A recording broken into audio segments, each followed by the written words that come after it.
Bismillahirrahmanirrahim. Assalamualaikum warahmatullahi wabarakatuh. Waalaikumsalam warahmatullahi wabarakatuh. Puji syukur kita panjatkan kepada Allah Subhanahu wa taala, di mana pada siang hari ini kita masih diberikan kesempatan kesehatan sehingga kita bisa berkumpul, bisa bertemu lagi setiap hari di sekolah.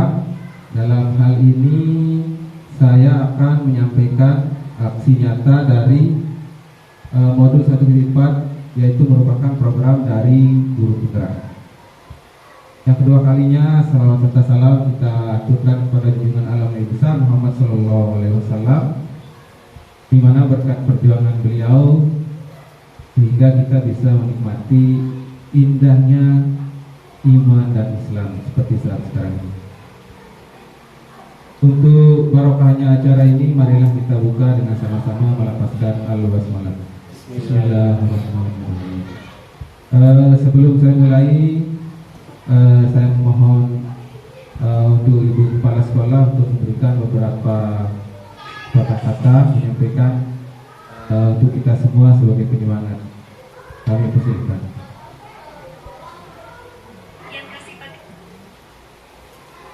Bismillahirrahmanirrahim.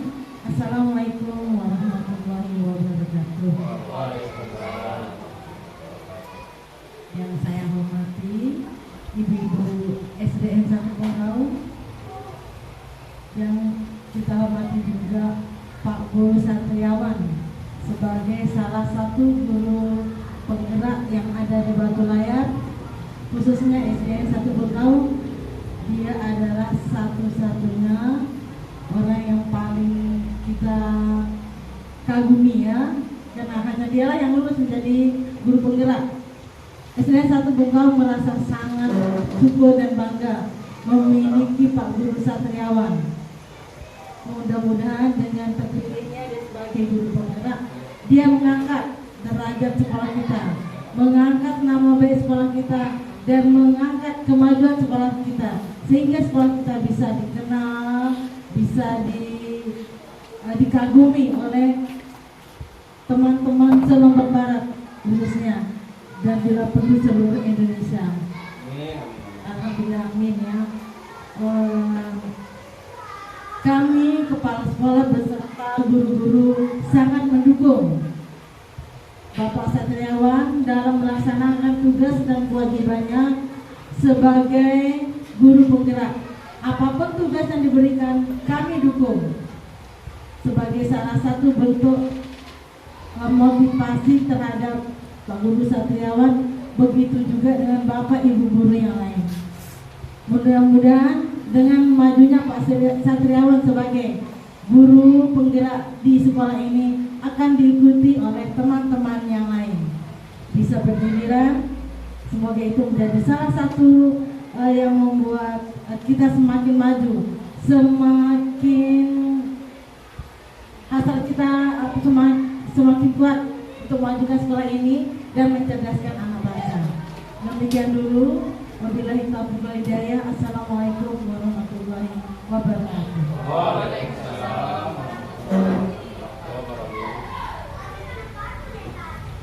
Terima kasih, luar biasa sekali.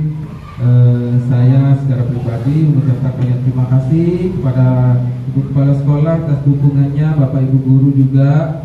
Saya jadi tidak bisa berbicara ini karena sanjungan dari Kepala Sekolah tadi itu membuat buyar yang mau saya sampaikan ini. Oke, langsung saja Bapak Ibu. Pada kesempatan kali ini adalah saya ingin menyampaikan bahwa ini adalah aksi nyata saya sebagai seorang guru penggerak di modul 1.4 ini. Di mana sampai sekarang ini saya sudah mencapai modul 2, tapi di sini kita dituntut dari Kemdikbudristek untuk melakukan aksi nyata, yaitu budaya positif. Adapun tema yang akan saya sampaikan adalah menyebarkan pemahaman dan pengalaman penerapan budaya positif. Adapun latar belakang kegiatan ini adalah saya terutama ini dari guru penggerak ingin kita semua ini bisa menjadikan peserta didik kita itu memiliki budaya yang positif. Selanjutnya dasar kegiatan ini adalah yang pertama, ini merupakan tugas dari Kemdikbud, salah satu tugas dari CGP, itu dasar kegiatan hari ini. Yang kedua adalah edaran dari Kadis Lombok Barat tanggal 10 November. Ini merupakan rujukan program rencana tindak lanjut RTL kegiatan pelatihan, di mana dukungan dari Pak Kadis ini tidak hanya dari guru penggerak saja, tetapi di sini dikatakan pula diseminasi pembelajaran abad 21, diklat pendidikan karakter bagi guru penggerak dan kegiatan-kegiatan lainnya. Ini luar biasa sekali, Bapak Kadis kita mendukung sepenuhnya beberapa semua kegiatan yang memajukan pendidikan di Lombok Barat. Selanjutnya dasar yang ketiga adalah izin dari Ibu Kepala Sekolah SDN 1 Bengkalo. Alhamdulillah kita diizinkan juga melakukan diseminasi ini. Yang selanjutnya tujuan kegiatan. Tujuan kegiatan ini adalah semoga di sekolah kita ini bisa menerapkan atau bisa melaksanakan apa yang sudah diprogram-programkan oleh Ibu Kepala Sekolah, visi dan misinya. Selanjutnya yang khususnya lagi adalah yang akan coba saya sampaikan hari ini. Oke, sebagai pengantar untuk pengenalan guru penggerak. Guru penggerak itu adalah memiliki 3 dasar karakter. Yang pertama itu tergerak. Sebagai seorang guru kita dituntut untuk pertama itu tergerak. Setelah itu bergerak. Maksudnya di sini sebagai seorang guru kita dituntut untuk berusaha atau mengeluarkan hati dari hati nurani kita untuk tergerak untuk membuat suatu perubahan. Maksudnya adalah perubahan yang positif. Nah, setelah tergerak kita akan menggerakkan. Siapa yang kita gerakkan? Yang kita gerakkan adalah yang pertama sekali adalah murid-murid kita, siswa-siswa kita. Yang selanjutnya adalah rekan-rekan sejawat di lingkungan sekolah. Selanjutnya lebih luas lagi ke lingkungan gugus, kecamatan, bahkan kabupaten. Selanjutnya adalah menggerakkan. Nah, menggerakkan di sini bagaimana seorang guru penggerak itu bisa menggerakkan rekan-rekan yang lain untuk melakukan atau ikut pula dalam kegiatan ini. Nah, ini adalah dasar dari tujuan guru penggerak. Oke, selanjutnya, nah ini adalah paparan dari disiplin positif. Disiplin adalah, ini berasal dari bahasa Latin yang artinya belajar. Makna konotasi dengan disiplin ini adalah dari diri murid-murid. Disiplin membuat orang mengenali, menggali potensi menuju sebuah tujuan apa yang dihargai. Namun dalam budaya kita, makna kata disiplin telah berubah menjadi sesuatu yang dilakukan seorang pada orang lain untuk mendapatkan kepatuhan. Kecenderungan umum adalah menghubungkan kata disiplin dengan ketidaknyamanan, bukan dengan apa yang kita hargai atau mencapai suatu tujuan yang mulia. Kebanyakan kita menghubungkan kata disiplin dengan tata tertib, teratur, dan kepatuhan pada peraturan. Nah, ini yang sering kita anggapan kita itu bahwa disiplin itu adalah suatu peraturan. Nah, disinilah saya ingin berbagi bagaimana kita menerapkan si disiplin itu tidak kita anggap sebagai aturan. Kita akan menganggap disiplin itu adalah sebuah keharusan yang akan lahir dari intrinsik kita. Oke, nah menurut Ki Hajar Dewantara, disiplin itu adalah kemerdekaan. Nah, di mana harus ada disiplin yang kuat. Di dalam kemerdekaan itu harus ada disiplin yang kuat. Adapun definisi merdeka menurut Ki Hajar adalah merdika. Nah, ini bahasa Jawa ini, saya langsung ke artinya saja. Yang artinya merdeka itu tidak hanya terlepas dari perintah, akan tetapi juga cakap buat memerintah diri sendiri. Dengan kata lain, seseorang yang memiliki disiplin diri berarti mereka bisa bertanggung jawab terhadap apa yang dilakukannya, karena mereka mendasarkan tindakan mereka pada nilai-nilai kebajikan universal. Nah, ini dia. Ketika seseorang memiliki disiplin diri, maka dia harus juga bisa memerintah dirinya. Tidak perlu ditunggu atau mengikuti aturan disiplin itu sendiri. Oke, selanjutnya ini adalah nilai-nilai kebajikan universal yang mendasari kenapa kita perlu melakukan disiplin. Nah, nilai-nilai itu adalah nilai kebaikan yang ingin dicapai setiap anak Indonesia yang kita kenal dengan profil pelajar Pancasila, yaitu beriman dan bertakwa, berakhlak mulia, mandiri, bernalar kritis, kebinekaan global, bergotong royong, dan kreatif. Nah, kalau di Indonesia itu kebajikan universal itu dikenal dengan profil pelajar Pancasila. Ini adalah tujuan pendidikan yang ingin dicapai oleh Merdeka Belajar, di mana kita semua ingin mewujudkan, harus mewujudkan agar bisa mewujudkan profil pelajar Pancasila. Apa itu? Yaitu tadi kita ingin mewujudkan siswa yang beriman, bertakwa, mandiri, bernalar kritis, berkebinekaan global, bergotong royong, dan kreatif. Oke, selanjutnya untuk melanjutkan, untuk melaksanakan agar bisa terlaksana disiplin, itu biasanya ada motivasi diri untuk melaksanakan disiplin itu. Ada 3 motivasi, yaitu menurut Diet Johnson ada 3 motivasi. Yang pertama itu untuk menghindari ketidaknyamanan. Maksudnya begini, ketika seseorang melaksanakan disiplin atau menjalankan disiplin yang ada itu, pertama alasannya itu biasanya untuk menghindari ketidaknyamanan atau hukuman. Ketika anak siswa atau ketika anak didik kita, peserta didik atau siswa, biasanya dia melaksanakan disiplin itu untuk menghindari hukuman. Saya pagi-pagi harus datang, itu biasanya dia supaya tidak dihukum. Biasanya gurunya ada yang galak, atau kadang memang ya gurunya juga agak ketat begitu menekankan. Nah, di sini adalah motivasi yang ekstrinsik, sifatnya dari luar. Kalau orang itu atau siswa itu melaksanakan disiplin itu hanya untuk menghindari hukuman, ini adalah sifatnya dari luar. Yang kedua, motivasi siswa atau kita untuk mau mengikuti atau menaati disiplin itu adalah untuk mendapatkan imbalan dari orang lain. Nah, ini yang dari luar juga, ini yang harus kita hindari juga kalau bisa. Kenapa? Ketika seseorang hadir tepat waktu melaksanakan tugas untuk mendapatkan imbalan, ini biasanya motivasi tidak akan berlangsung lama. Ini sifatnya jangka pendek. Kenapa? Ketika seseorang melakukan sesuatu, menaati sesuatu karena ada imbalan, nah biasanya kalau tidak ada imbalan itu mereka tidak akan melakukan.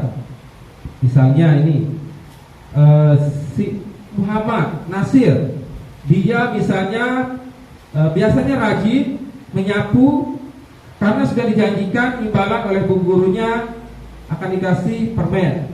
Nah, ketika si Muhammad Nasir ini nanti tidak dikasih permen, dia akan cenderung tidak mau lagi, untuk menyapu. Sama dengan hukuman tadi. Biasanya yang dua ini, yang motivasi ekstrinsik yang dua ini biasanya hanya berlangsung pada satu waktu. Maksudnya seseorang atau siswa akan melakukan apa yang sudah kita tentukan atau tata tertib yang dikerjakan itu hanya pada satu waktu saja. Ketika dia akan dihukum, ketika dia akan mendapat imbalan saja. Nah, yang terakhir adalah untuk menghargai diri sendiri. Nah, ini yang perlu kita tanamkan pada siswa kita, pada diri kita. Kenapa? Karena ketika kita melakukan sesuatu atau mentaati disiplin itu datang dari diri kita, motivasi itu datang dari dalam diri, itu akan berlangsung secara alami biasanya, tanpa adanya paksaan, tanpa adanya hukuman, tanpa adanya imbalan. Nah, mulai dari sini mungkin kita sekarang bisa sedikit berpikir. Mohon maaf, ini kakak kita sama-sama guru saja di sini, tidak ada siswa. Jadi selama ini kira-kira kita hadir pagi tepat waktu itu kira-kira dari yang mana, motivasi yang mana yang kita gunakan ini? Apakah kita apakah kita untuk menghindari ketidaknyamanan atau hukuman, atau ingin dapat imbalan atau penghargaan, atau ingin disanjung? Biasanya kan kalau datang pagi-pagi, wow, Muhammad Nasir rajin, itu misalnya dari kepala sekolah begitu. Nah, kadang itu yang membuat kita datang pagi. Tapi kadang tidak konsisten untuk misalkan kita untuk menghargai diri sendiri. Ada kalanya turun naik grafiknya. Oh, betul. Nah, kadang turun naik grafiknya. Kenapa? Karena itulah kita. Ya, betul. Nah, dari sini kita bisa membayangkan ke depannya lagi nanti. Apakah kita akan tetap mengikuti yang motivasi 1 atau 2 atau yang ketiga? Ya, ini adalah refleksi diri kita masing-masing secara pribadi. Oke, selanjutnya ini adalah paradigma perubahan belajar. Nah, disiplin itu sendiri akan melahirkan perubahan paradigma dalam pembelajaran. Siapa guru? Apa itu paradigma? Perubahan paradigma belajar yaitu pembelajaran yang dirancang berdasarkan prinsip diferensiasi sehingga bisa mengakomodir semua kebutuhan siswa dalam pembelajaran guna mewujudkan profil pelajar Pancasila. Di sini ada salah tulis, maaf. Profil pelajar. Oke, terima kasih Bu Guru. Ya, di sini ada kata berdiferensiasi. Bapak Ibu mungkin sering mendengar atau bahkan tiap hari menggunakan kata ini. Mendengar sering, tapi maknanya Ya. Ya, berdiferensiasi begini.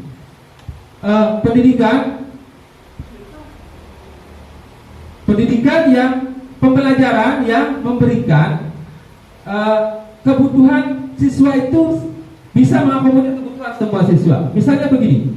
Dalam kelas kita itu ada beberapa siswa yang belum bisa membaca, ada yang belum bisa menulis, ada beberapa yang belum bisa memahami konsep-konsep, dan ada yang sudah bisa. Nah, seorang guru tidak mungkin dia akan kayak Superman pindah-pindah, ya dia mengajar yang belum bisa membaca, pindah lagi yang baru bisa memahami pemahaman. Nah, disinilah kita membutuhkan yang namanya model pembelajaran yang bisa berdiferensiasi. Maksudnya yang bisa mengakomodir seluruh kebutuhan siswa dalam belajar.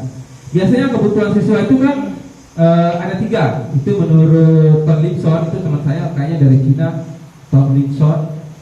Itu dia menurut Tomlinson ini ada 3 gaya belajar siswa. Yang pertama disesuaikan dengan profil siswa. Profil siswa ini maksudnya latar belakang siswa. Yang kedua, kebutuhan belajar itu ditentukan oleh motivasi siswa. Kadang anak-anak itu kan malas. Nah, itu juga perlu dibuatkan strategi. Yang terakhir adalah gaya belajar. Nah, gaya belajar di sini itu terkadang siswa kita itu sukanya atau bukan suka sih, karakternya memiliki gaya belajar yang audio. Ada yang audio visual, kinestetik, sesuai dengan tingkat kemampuan. Misalnya anak ini belum bisa membaca. Misalnya ada siswa saya namanya Nazifa, ini saya belum bisa membaca. Saya kan tidak mungkin langsung memberikan soal. Yang jelas saya akan membuatkan dulu pembelajaran yang berbentuk kinestetik. Misalnya dia misalnya mengenal sesuatu dengan melihat benda langsung. Begitu Bu Ida ya? Bu Ida paham sekali kayaknya kalau pelajaran-pelajaran seperti ini. Ya, jadi kita bisa menyesuaikan, kita harus menyesuaikan sesuai dengan gaya belajar. Tidak bisa kita paksakan. Misalnya siswa kita itu gaya belajarnya cenderung ke audio, dia mendengar baru bisa. Tidak bisa kita tiba-tiba memaksakan dengan video, visual, dia malah kan bingung. Nah, inilah tugas kita. Bagaimana seorang guru itu bisa merancang pembelajaran itu yang bisa mengakomodir kebutuhan semua kebutuhan siswa. Nah, itu adalah maksud dari pembelajaran yang berdiferensiasi. Oke, sampai di sini ada yang mau dikonfirmasi? Buci, lanjut ya? Oke. Ya. Selain itu, peserta didik atau umumnya kita biasanya menaati suatu aturan atau disiplin itu didasari dengan 5 dasar kebutuhan manusia. Yang kita kenal itu adalah ada 5 kebutuhan dasar. Ini kebutuhan secara umum. Biasanya kita itu memiliki 5 kebutuhan. Yang pertama itu penguasaan. Sebentar untuk lebih jelasnya di sini. Oke. Nah, ini adalah 5 kebutuhan dasar manusia. Yang pertama itu kita melihat yang tengah untuk bertahan hidup. Biasanya seseorang itu melakukan sesuatu itu untuk mempertahankan hidup, ini wajar. Untuk bertahan hidup ini bersifat psikologis. Misalnya kesehatan, rumah, makanan. Nah, ini adalah kebutuhan dasar untuk bertahan hidup. Yang kedua, kebutuhan akan kasih sayang dan rasa diterima. Ini juga kebutuhan psikologis. Biasanya seseorang itu butuh kasih sayang. Ya, Bu Guru ya? Nah, terus rasa diterima. Jadi seorang siswa biasanya di kelas itu menunjukkan hal-hal aneh kadang untuk mewakili perasaannya itu untuk berusaha diterima di kelas ini biasanya. Nah, ini adalah memang itu adalah faktor kebutuhan dasar, bukan dibuat-buat. Memang itu kebutuhan dasar manusia yang ingin diterima, butuh kasih sayang. Misalnya seorang perempuan butuh kasih sayang, laki-laki. Nah, itu secara khusus ya. Tapi kalau siswa itu biasanya bertingkahnya itu beda dia kalau ingin mendapatkan itu perhatian itu biasanya. Nah, ini wajar. Jadi kita tidak perlu heran kenapa begitu, karena itu adalah memang kebutuhan dasar. Kebutuhan dasar manusia itu salah satunya adalah kasih sayang dan ingin diterima. Selanjutnya kebutuhan dasar manusia itu adalah penguasaan. Nah, ingin mencapai sesuatu, menjadi terampil, diakui atas prestasinya. Nah, di sini kita membutuhkan semacam apa istilahnya, kata-kata untuk siswa itu motivasi, penghargaan kepada siswa dalam bentuk ucapan. Wih, kamu luar biasa, hebat. Nah, di sini memang didasari oleh kebutuhan dasar juga. Tidak semua yang siswa kita itu membutuhkan itu memang. Cuma ini memang dari dasar diri manusia. Kebutuhannya itu memang itu. Butuh, kalau bahasa kitanya butuh diaju maju.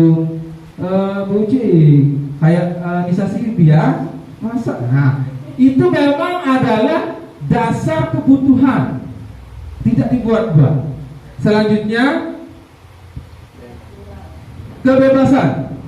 Nah, kebutuhan kebebasan ini adalah akan kemandirian, otonomi, memiliki pilihan, mampu mengendalikan arah hidup seseorang.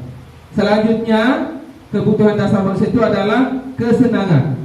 Kebutuhan untuk merasa senang. Nah, tidak heran karena kita melihat siswa kita itu senangnya mukul-mukul meja di kelas, senangnya bermain-main. Kita tinggal sebentar saja dia sudah ambil petasan, wayang apa kan saya? Iya, dia ambil kartu-kartu. Nah, kenapa dia begitu? Itu adalah memang dasar kebutuhan manusia, yaitu kebutuhan dasar. Dia ingin senang, dia ingin happy. Misalnya yang sekarang ini dia mau pergi nonton USBK atau ingin kumpul-kumpul bersama teman. Itu tidak bisa kita hindari. Kenapa? Karena itu memang kebutuhan dasar. Nah, ini yang perlu kita akomodir, kita atur sebagai seorang guru dan pendidik. Oke, nah, untuk mengatasi atau mengakomodir semua kebutuhan itu, semua motivasi yang tadi, kita memerlukan yang namanya kontrol. Nah, guru itu harus menempatkan diri sebagai posisi kontrol. Ada 3 posisi kontrol, ada 1, 2, 3, 4, 5. Ada 5 posisi kontrol yang bisa diambil oleh guru, yang dimana di kelima posisi ini ada beberapa yang akan berusaha harus kita hindari atau bahkan kita hilangkan. Yang pertama, posisi kontrol guru itu biasanya penghukum. Misalnya ketika melihat siswanya bermain karena untuk memenuhi kebutuhan dasar yang tadi, biasanya guru cenderung menghukum, menghadik, menunjuk-nunjuk, menyakiti, menyindir, bahkan menarik telinga siswa. Itu posisi guru itu adalah sebagai penghukum. Nah, yang kedua, seorang guru kadang membuat orang merasa bersalah. Dia berceramah, dia tidak menghukum tapi ceramah. Kamu ini nyanyong-nyanyong. Jadi seorang siswa akan merasa bersalah. Itu juga sama dengan menghukum, tetapi menghukum secara mental. Selanjutnya sebagai teman, misalnya membuatkan alasan-alasan untuk muridnya. Misalnya anak-anak tidak boleh main kartu di dalam ya, nanti kotor. Tidak boleh beli kartu ya, beli aja jajan kan lebih. Nah, itu posisi kontrol sebagai teman. Ya, selanjutnya adalah pemantau, seperti menghitung atau mengukur. Maksudnya di sini begini, ketika siswa melakukan sesuatu, dia akan membuat catatan-catatan, mengukur, nah dipantau. Ya, selanjutnya adalah manajer. Nah, posisi manajer ini adalah dengan mengajukan pertanyaan-pertanyaan. Nah, dari kelima posisi kontrol ini, biasanya guru lebih cenderung menggunakan yang mana? Ya, biasanya kita lebih cenderung menggunakan penghukum. Kenapa? Karena itu yang paling efektif, paling cepat. Padahal posisi kontrol ini itu adalah identitas gagal. Kenapa dia gagal? Karena siswa seperti yang di awal tadi, dia akan cenderung mentaati aturan itu untuk menghindari hukuman. Itu adalah posisi kontrol dengan identitas gagal. Nah, dari sini mungkin kita akan bisa mengubah atau menggeser posisi kontrol. Mudah-mudahan ya. Selanjutnya adalah posisi teman. Ini adalah bisa dikatakan beberapa ini identitasnya sukses.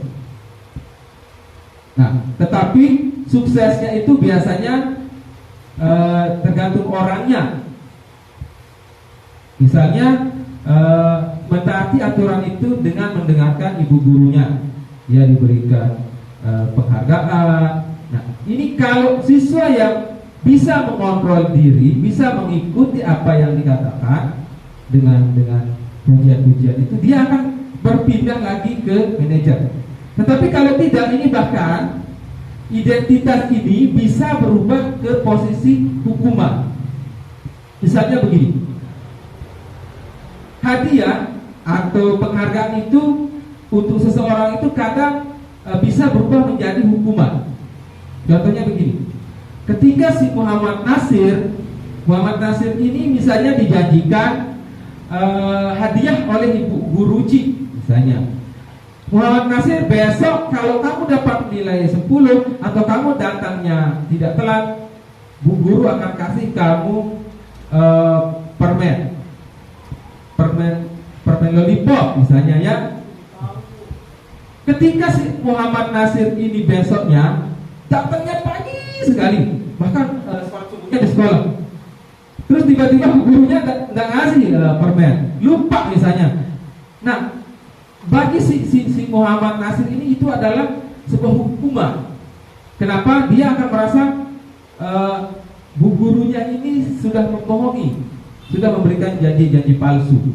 Nah, jadi memang dia tidak dihukum secara fisik, tapi secara mental itu akan menjadi hukuman.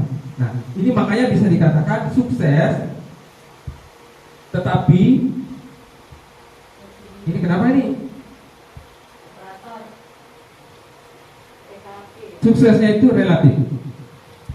Jadi ketika seseorang bisa memposisikan diri, dia akan sukses. Tetapi ketika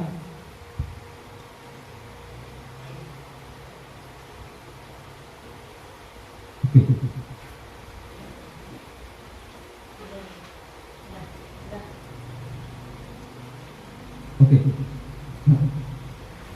Soknya, bangga. Oke, biar ke bawah. Oke. Jangan sentuh-sentuh ya. Ya relatif ini. Ya ini makanya ini contohnya ini. Di benda saja kita janjikan itu dia takut. Itu sebagai hukuman. Oke. Sampai di mana tadi? Saya ulang ya.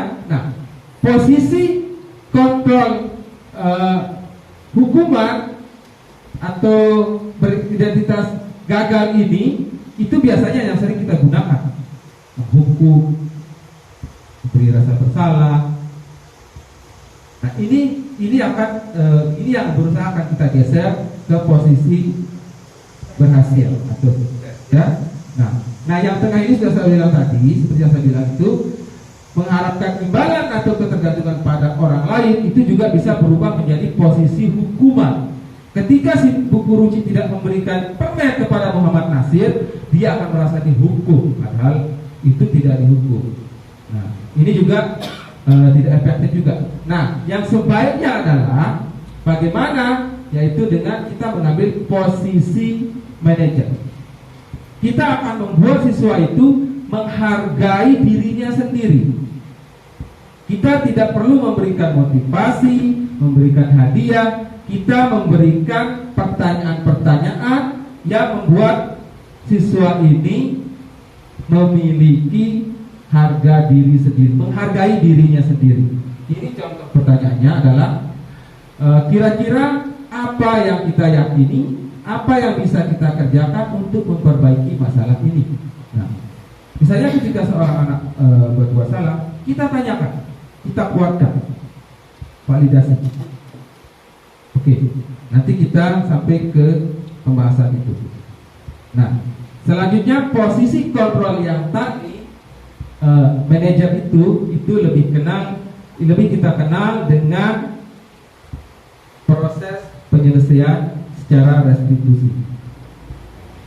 Oke, nah untuk memberikan sebuah penyelesaian secara restitusi, kita perlu dulu membuat yang namanya keyakinan kelas. Mungkin Bapak Ibu guru rata-rata sudah membuat ya. Ya. Nah, di sini kita lebih menggunakan bahasa keyakinan. Kenapa?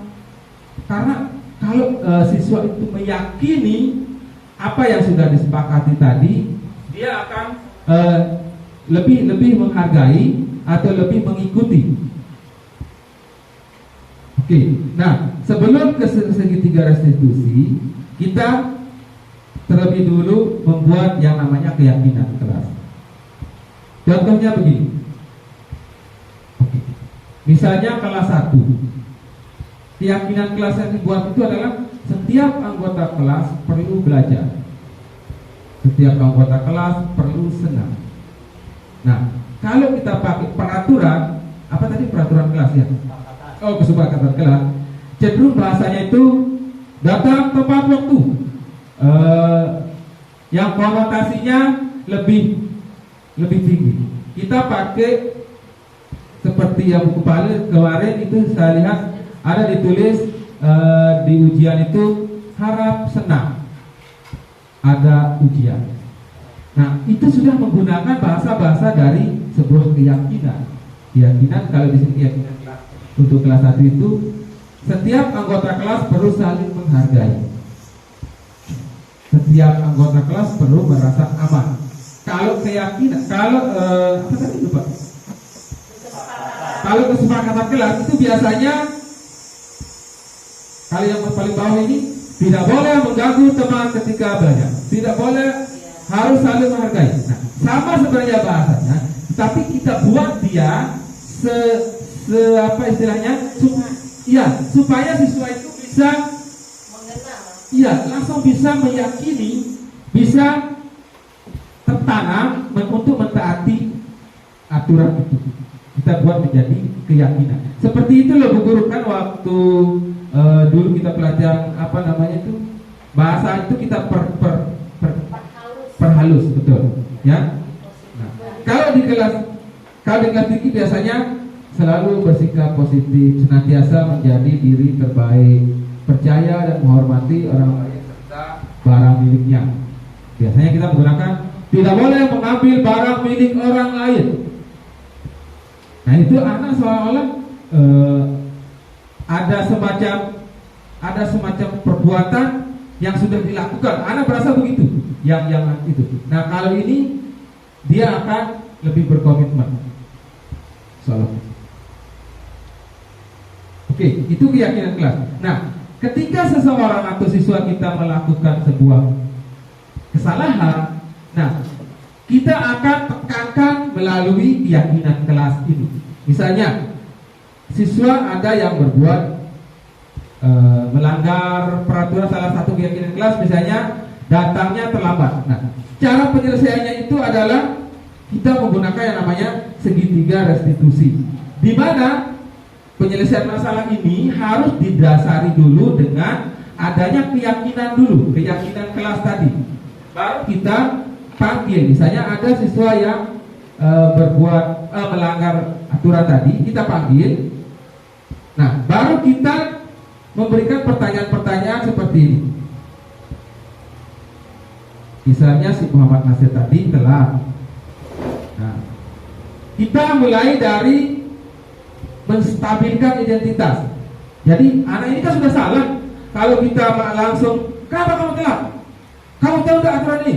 Nah, biasanya anak itu akan cenderung merasa bersalah, atau langsung kita hukum, angkat saja telinganya, atau suruh langsung pengusaha. Itu tidak akan membuat efek jerah, atau tidak akan membuat siswa itu akan mengikuti aturan secara terus-menerus. Itu akan terjadi hanya pada satu waktu.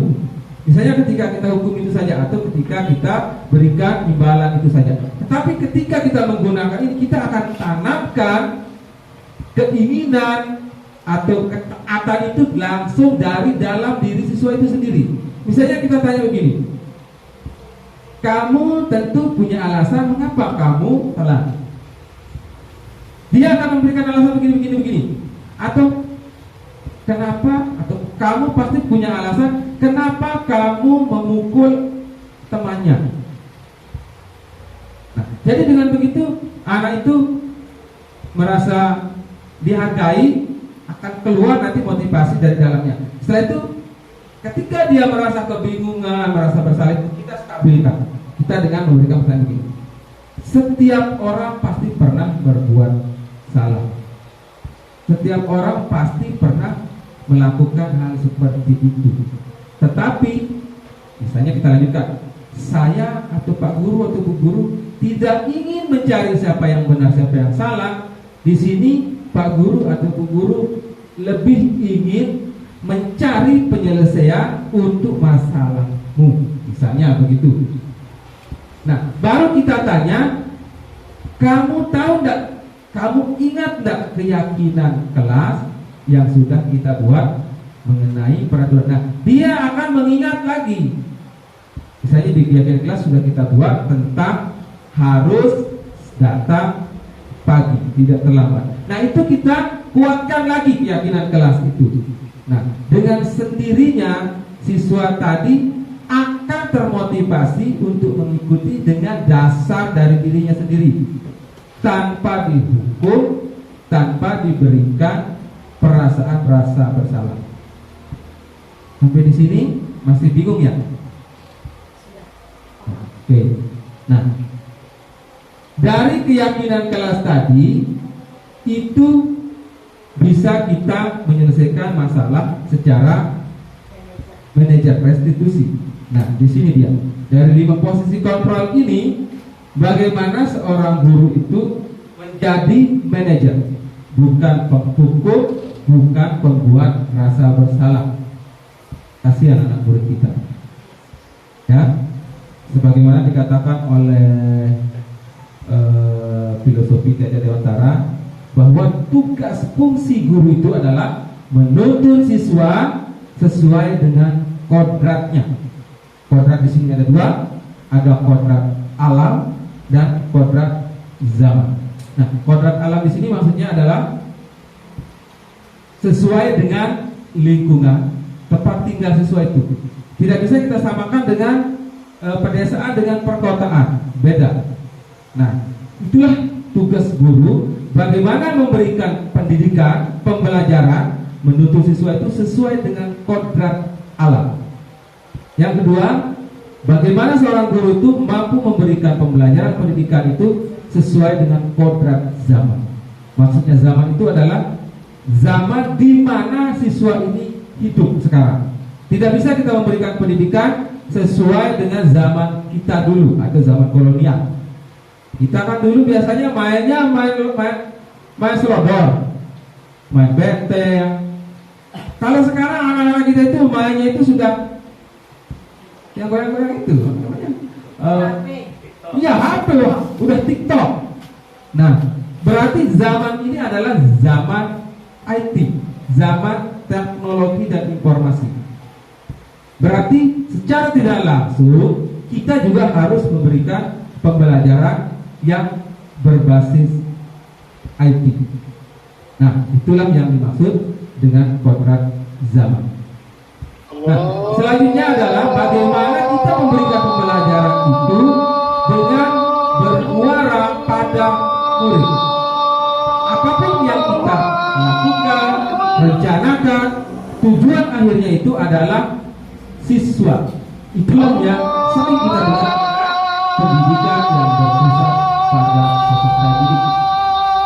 Jadi apapun yang kita rencanakan, apa yang kita lakukan itu adalah muaranya adalah siswa.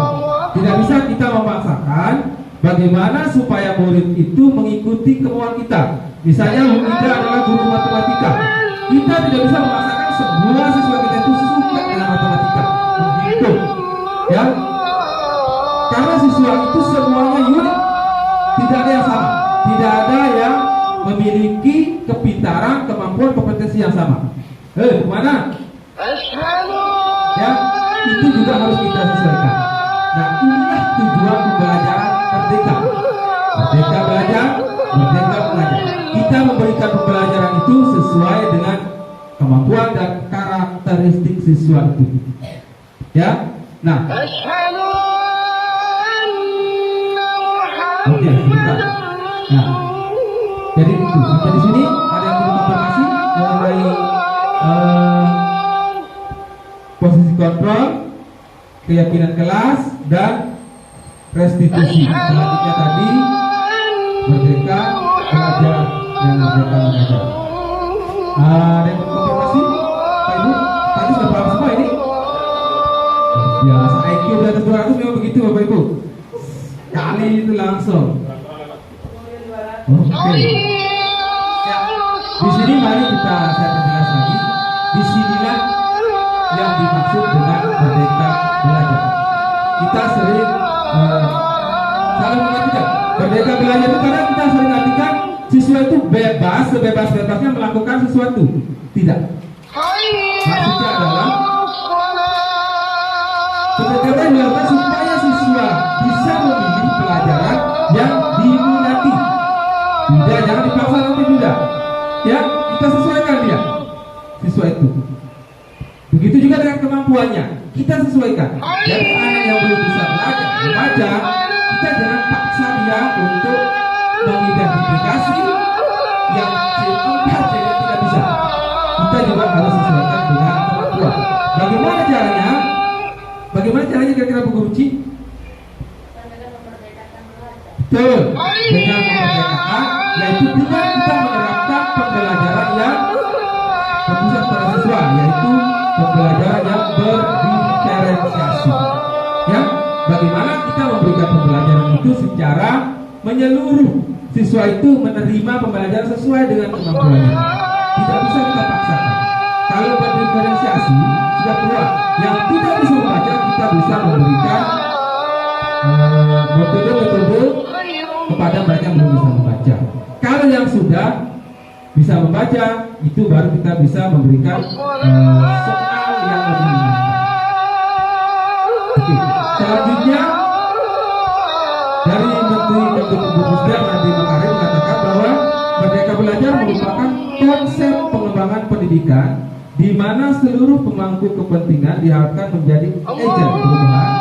Para pemangku kepentingan tersebut memiliki keluarga, guru, meliputi keluarga, guru, institusi pendidikan, guru, industri, itu dari Pak Menteri. Di mana fungsi dari guru itu adalah yang pertama mewujudkan pendidikan yang berpusat pada siswa sebagai agent perubahan di sekolah dan coach bagi rekan sejawat yang lainnya. Oke. Selanjutnya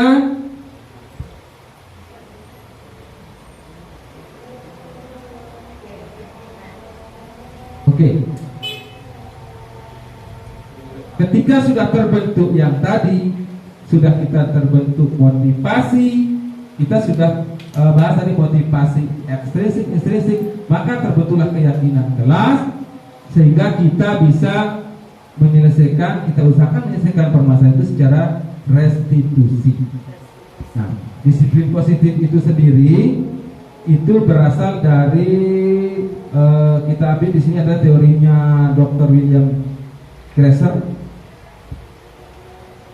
di mana kita akan menyelesaikan atau menentukan motivasi, posisi kontrol, perilaku, dan bagaimana cara menyelesaikan masalah. Nah, di mana menurut teorinya William Glasser itu seseorang itu tidak bisa dikontrol. Ya? Kita tidak bisa mengontrol seseorang. Hanya orang itulah yang bisa mengontrol dirinya. Loh, kan Pak Awan kan anak itu kan bisa kita arahkan untuk memungut sampah dengan kita tarik-tarik telinganya. Iya, itu ekstrinsik sifatnya, hanya sementara. Ya. Nah, dari posisi kontrol, dari keyakinan di atas ini diturunkan menjadi bahwa belajar kontrol diri dengan menggali potensi kita agar tercapai tujuan mulia, yaitu sesuatu yang menjadi seseorang yang kita inginkan berdasarkan nilai-nilai yang kita hargai. Nah, nilai yang kita hargai maksudnya adalah sebuah atau beberapa keyakinan yang sudah kita sepakati. Nah, itulah yang akan kita hargai karena kita yang membuat bersama-sama, misalnya guru dengan siswa membuat sebuah keyakinan kelas, maka itu akan kita bangkitkan menjadi kita bangkitkan kontrol diri untuk dibangkitkan dari dalam, bukan dari luar. Ya. Selanjutnya, semua perilaku itu memiliki tujuan. Iya sih, semua memiliki tujuan. Pertama adalah tujuannya perilaku atau mentaati sekali tadi. Itu tujuannya yang pertama untuk menghindari hukuman, mendapat imbalan, untuk menghargai diri sendiri. Nah, inilah yang kita buat sebut dengan kebajikan universal. Ya.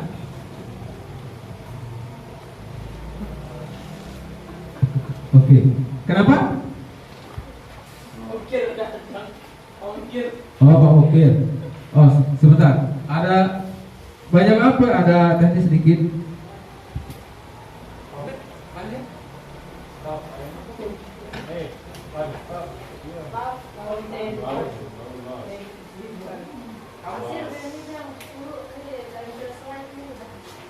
Oke, ini adalah kesimpulan. Baik. Oke, ini adalah kesimpulan. Oke. Saya ulang sedikit. Semua perilaku itu memiliki tujuan. Kenapa sih Bapak Pusleh misalnya datang pagi-pagi itu dia memiliki alasan? Misalnya, atau Pak Guru Jaya itu kenapa dia datang pagi-pagi? Itu juga memiliki alasan. Kenapa? Biasanya untuk menghindari hukuman.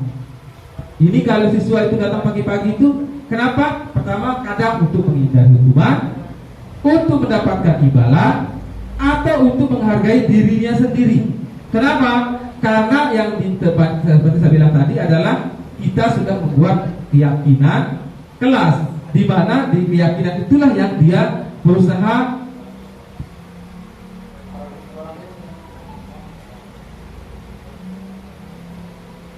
itu yang kita berusaha hargai, yaitu nilai-nilai kebajikan universal. Seperti yang tadi saya bilang, kalau di Indonesia kebajikan universal itu dikenal dengan mewujudkan profil pelajar Pancasila. Ingat ya Bu Guru, apa kebajikan universal Indonesia? Biasanya itu adalah untuk mewujudkan profil pelajar Pancasila. Oke.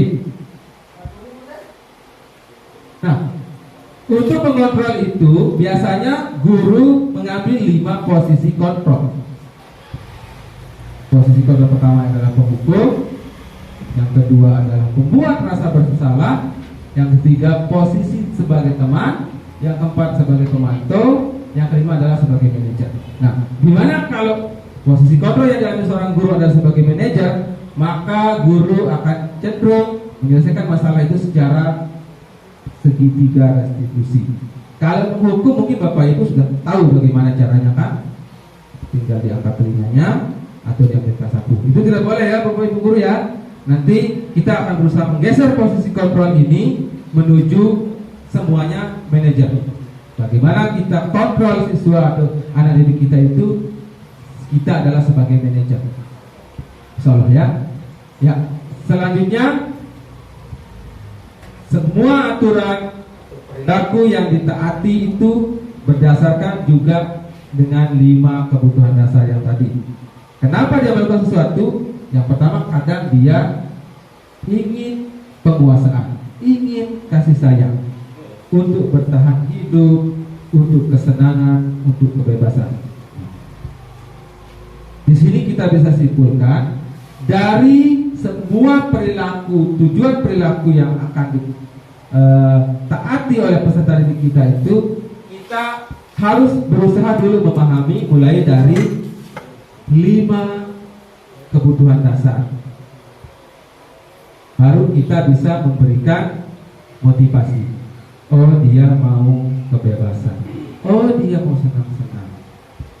Nah, setelah kita memahami 5 kebutuhan dasar manusia, terus memiliki tujuan perilakunya apa, nah baru kita bisa memposisikan, memberikan arahan kepada siswa tersebut.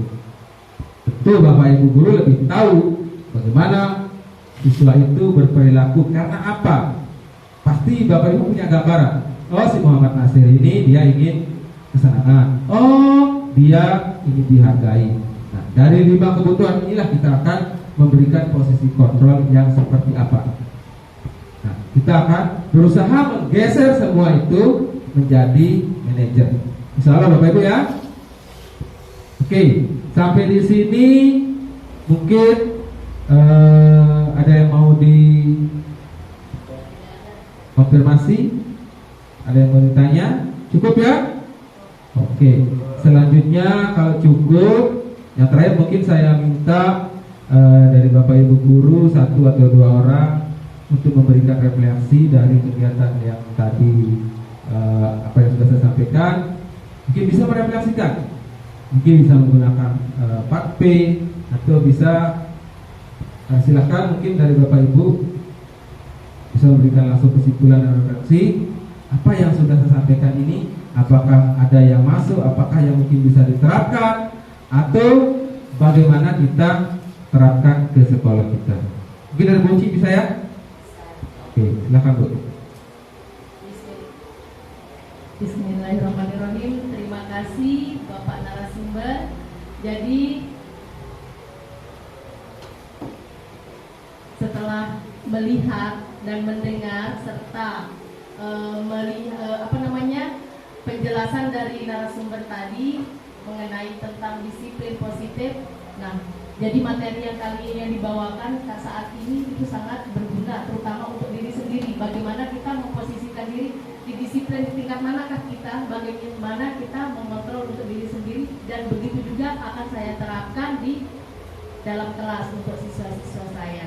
Mungkin hanya itu. Jadi ini sangat bermanfaat sekali. Semoga dengan mendapat materi ini kita bisa untuk mendisiplinkan anak-anak itu memposisikan diri sebagai manajer. Ya, terima kasih. Wassalamualaikum warahmatullahi wabarakatuh. Oke, terima kasih Bu Guru. Ya, kita semua tentu sama ya. Kita akan berusaha memposisikan diri bagaimana kita mentaati sesuatu itu dengan dasar apa. Apakah dengan dasar untuk menghindari hukuman, apakah dengan dasar untuk mendapat penghargaan atau memang dengan dasar kita menghargai keyakinan-keyakinan yang kita yakini. Semoga kita menjalankan sesuatu itu atas dasar keyakinan yang sudah kita yakini, insya Allah ya. Oke, selanjutnya untuk posisi kontrol kepada siswa, semoga kedepannya kita bisa mengambil posisi kontrol sebagai manajer, tidak kita hanya sebagai penghukum. Kasihan anak-anak didik kita. Mungkin Bu Kepala Sekolah ada yang mau disampaikan tuh? Cukup ya? Oke. Ya. Oh, Bida ada yang mau disampaikan? Untuk diketahui Bapak Ibu, ini adalah guru luar biasa ini, baru lulus PPG, sekali tes langsung lulus. Keren. Oke, terima kasih semuanya, Ibu Kepala Sekolah, Bapak Ibu Guru. Semoga apa yang saya sampaikan ada manfaatnya untuk diri saya sendiri, terutama pribadi, terus untuk kita semua di sekolah, terutama untuk anak didik kita ke depannya. Terima kasih. Kurang lebihnya saya mohon maaf. Wabillahi taufiq wal hidayah. Assalamualaikum warahmatullahi wabarakatuh.